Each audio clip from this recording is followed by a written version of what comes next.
Now, I think it's pretty safe to say that when we look at people like Bob Iger as the Disney CEO, he is by far the worst Disney CEO of all time, in my opinion, because not only does he lie to the general public, he also acts very confident about the current state of Disney and the future state of Disney for 2024 and onwards, and exactly where everything is going for the films, the shows, and of course the current state of the customer's view of the company. This is Mike Zero. Subscribe if you're new and like this video to see future updates. I'm also on Twitter at Mike01. I thank you also very much for the great and kind support, and let's get right into the subject, shall we? Now, we know that there's a lot of problems arising out of Disney, not just because of the box office failures and how there are less attendees over at least the Orlando destination of Disney World over time, but we also know that Bob Iger has been dealing with subscriber loss for Disney Plus and actually had quite a number of things to say about the Disney Plus streaming platform. It's one of their big business platforms that have been pretty much falling flat and have been declining more and more over time. So let's get right into all of this and what Iger had to deliver. Now, we know that Bob Iger is somebody that really is trying to keep Disney afloat. Everything ranging from the cost containment plan to future firings happening over at Disney, Lucasfilm, etc., that's going to be, of course, quite progressive. We'll talk about that later in the week. And on top of the list, what's interesting here has a lot about what Bob Iger had to say about the current state of Disney Plus, and well, it ain't looking good, let's just say that. Now, let's get into this. Now, with Bob Iger now panicking behind the scenes with the board members about the current state of Disney Plus, he recently delivered something crucial to everyone involving the streaming platform. Iger revealed the following. Per our cost containment plan, we have come to the realization on spending less and making less, and our streaming business platform model will be the prime example of utilizing this strategy in our current trajectory for 2024. Throughout next year, we will be taking a step back on our frequency of released content, as well as dialing down our budgeting for said projects for anything Marvel, Star Wars, and Disney in general for our platform. With rate hikes also set to be an ongoing trend throughout next year as we try to leap toward experimenting with our costs to recognize a pattern throughout 24 leading into the following year. We realize that with upcoming rate hikes and lesser content, it may drive our customers away from the service, but we want to reassure our customers that we are finding ways to balance our quality of shows and projects on Disney Plus while spending less along with the upcoming rate hikes. And of course, we also have many more experiments coming our way next year. Now guys, let me just pause here quick.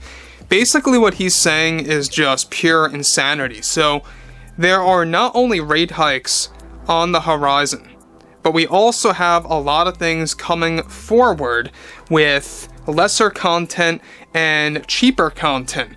So who is he to say that they're going to have a more successful route regardless of the facts that they're losing subs, that they are dialing back on budgeting and spending, and the fact that they are going to increase Disney Plus rates and Disney Plus bundles.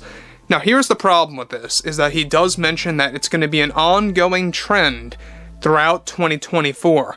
Now, who knows if this is related to inflation or if this is just Disney being Disney of increasing their rates once more, and how it's going to be a multiple, rate hike throughout next year leading into 25. This is the problem that I think a lot of fans have, is that Disney tends to do this. They rate hike and then they dial back on content like he said. And that just goes to show you that he is literally admitting here that Disney Plus is dying. It is literally a dead platform. Everybody that I know, and everyone in their social circles that I at least know about, have either unsubscribed from Disney Plus, or what they tend to do is that they subscribe to Disney Plus for one show for about a week, or maybe a month at max, depending on how long the show runs, and then they unsubscribe, and they don't look back. That's what a lot of people are doing with Disney Plus right now. And even Bob Iger touched on this like 3 weeks ago, that is something that they are looking to course correct. They're also really trying to crack down on the whole password sharing thing as well. Kind of like what Netflix is doing right now. So they're going to start that in 24 along with those experiments. So if you guys have one Disney Plus account and you're password sharing with other people, that's going to come to an end sometime next year. Now, on top of that, alright, he goes on to elaborate. With our subscriber loss throughout 2023, we are hoping to have a large gain in subs throughout 24, with it, of course, having many projects on the horizon, like The Acolyte coming to the Star Wars franchise for Disney+. We are happy to announce that we will attract many of our Star Wars customers to either resubscribe or stay subscribed for all other periods, with our long-awaited Andor Season 2 also arriving to the streaming model for next year. We hope to improve our sub loss throughout the next 2 years to reach our all-time high to compete with those like Netflix. We may have been dealing with a downshift for Disney Plus for a while, but we are hopeful in driving up subscribers regardless of our rate hikes and reduced spending on our content for many of the franchises to come next year. Now guys, look, we all saw what happened with Secret Invasion. The viewership was just nightmarish for Disney, to say the least. And so, I think you're going to have a similar thing happening with Skeleton Crew this year. Ahsoka is really like their only saving grace for Star Wars right now. And that's why I think if that show comes to fail, they are really in trouble. Because you gotta remember that there's a lot of people on Disney Plus that are Star Wars fans that either tune in on a periodic level where they just subscribe for one show and then unsub and then come back, but they also have people that stay subscribed, you know.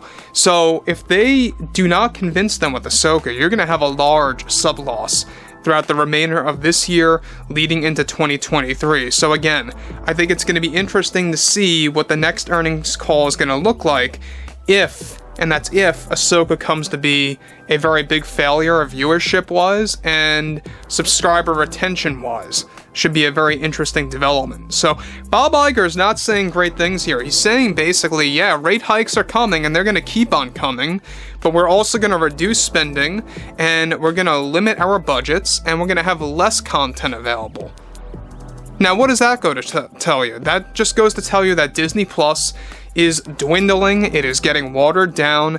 The fact that he has the audacity to say that they are trying to get up to Netflix levels in the next 2 years is just ludicrous. It's insane. I mean, I don't really see Disney Plus ever reaching that level of success, to be honest with you guys, and I don't think they'll ever get there with the way things are going right now for Disney and the way that they're treating their customers and everything happening with all the content that has been just, well, how could I really explain it? Just very subpar. So anyway, guys, drop a comment below, fill me in below in the comments what you all have to say about this, and if you guys did enjoy the content for today, make sure to drop a thumbs up on this video to support the channel, and I will catch you guys next time.